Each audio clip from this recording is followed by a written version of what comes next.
nouveau coup de semonce pour la France en Afrique. Après le retrait des militaires français du Niger, Niamey a pris la décision de retirer à l'entreprise française Orano le permis d'exploitation de la mine d'uranium d'Imouraren dans le nord. Il s'agit du plus grand gisement d'uranium avec des réserves estimées à 200 000 tonnes. Une décision qui a surpris le groupe français Ex-Areva qui avait pourtant annoncé le 12 juin dernier le démarrage des travaux sur le site.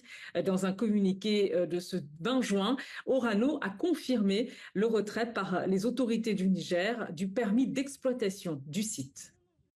Orano prend acte de la décision des autorités du Niger de retirer à sa filiale Imouraren SA son permis d'exploiter le gisement, et ce, malgré la reprise des activités sur site, conformément aux attentes qu'elles avaient exprimées.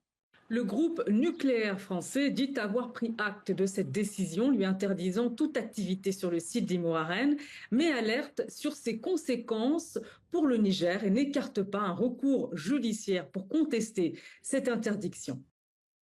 Orano s'inquiète de l'impact négatif qu'aura cette décision de retrait du permis d'exploitation du gisement sur le développement économique, social et sociétal de la région.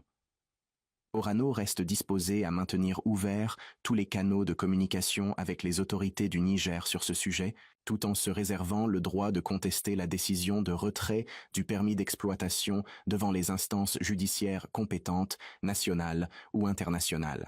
Depuis 50 ans, Orano, ex-groupe Areva, exploite l'uranium nigérien par le biais de ses filiales, la Somaer et la Cominac. Dès son indépendance en 1958, le Niger a signé avec la France des accords pour lui assurer un accès exclusif à l'uranium. Mais cet important fournisseur mondial d'uranium s'est heurté durant des décennies à un mur lorsqu'il s'agissait d'aborder l'épineuse question de la renégociation des contrats pour s'assurer de meilleures retombées financières et économiques. Une situation que de nombreuses ONG ont dénoncée. Avec ce constat, le Niger fournit 15% de l'uranium nécessaire au fonctionnement des centrales françaises, alors que 85% des Nigériens n'ont toujours pas accès à l'électricité. En France, une ampoule sur 3 est éclairée grâce à l'uranium nigérien. Au Niger, près de 90% de la population n'a pas accès à l'électricité. Dans le face-à-face entre l'un des États les plus pauvres du monde, dont le budget annuel s'élève à 2 milliards d'euros, et le leader mondial de l'énergie nucléaire, au chiffre d'affaires qui dépassait les 9 milliards d'euros en 2012, la France a un rôle essentiel à jouer. Le gouvernement français doit exiger que les négociations entre Areva et le Niger se fassent dans la plus grande transparence, sans pression politique, afin d'assurer des revenus équitables pour le Niger.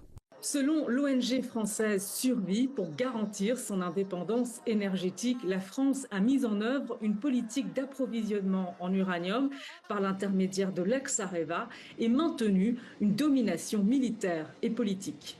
La sécurisation des mines françaises d'uranium au Gabon et au Niger a justifié que la cellule Afrique de l'Élysée sponsorise des coups d'État et affiche un soutien aux régimes dictatoriaux amis de la France, plus compréhensifs à l'égard des intérêts économiques français que soucieux de nourrir leur propre population. C'est à ce prix que s'est réalisée la prétendue indépendance énergétique française. Indépendance pour les uns, privation de souveraineté et misère pour les autres. L'ONG Survie dénonce l'interventionnisme de la France et son soutien aux coups d'État qui ont jalonné l'histoire politique du Niger avant la chute de Mohamed Bazoum. Il est vrai que plusieurs chefs d'État qui réclamaient une renégociation des prix de vente de l'uranium ont été victimes de coups d'État. En 1974, Hamani Diori et en 2011, Mamadou Tandja ont été renversés. Après la chute de ce dernier, c'est Mahamadou Issoufou, ancien ingénieur des mines et salarié de l'ex-Areva, formé en France, qui a été élu à la tête du pays. Le ciel d'Orano s'est terni à partir de 2014 avec l'affaire de l'avion présidentiel offert à ce même Mahamadou Issoufou par le groupe nucléaire français. Un climat de suspicion très fort s'est installé à l'égard d'Orano suspicion de corruption des élites nigériennes. Le point d'orgue, sans doute, l'affaire de l'Uranium Gate en 2017. Une affaire de rétrocommission et de pots de vin versés aux dirigeants nigériens. Le retrait du permis d'exploitation d'Imouraren à Orano marque un tournant majeur pour le Niger. Côté français, depuis la détérioration des relations entre les deux pays, on cherche à relativiser les conséquences sur le parc nucléaire tricolore. En février dernier, le PDG d'Orano, Nicolas Maes, a minimisé le poids du Niger. En marge de la publication de ses résultats annuels, en février, son DG Nicolas Maes avait pris soin de relativiser l'importance de la production nigérienne d'uranium à l'échelle mondiale. 1800 tonnes sur 70 000 tonnes. L'année dernière, seules 1200 tonnes ont été expédiées depuis le Niger. Le pays pèse 15% de la production du groupe. Un poids significatif mais qui n'est pas de nature à mettre le système en péril. Pourtant, le parc nucléaire français assure 70% de la production d'électricité en France.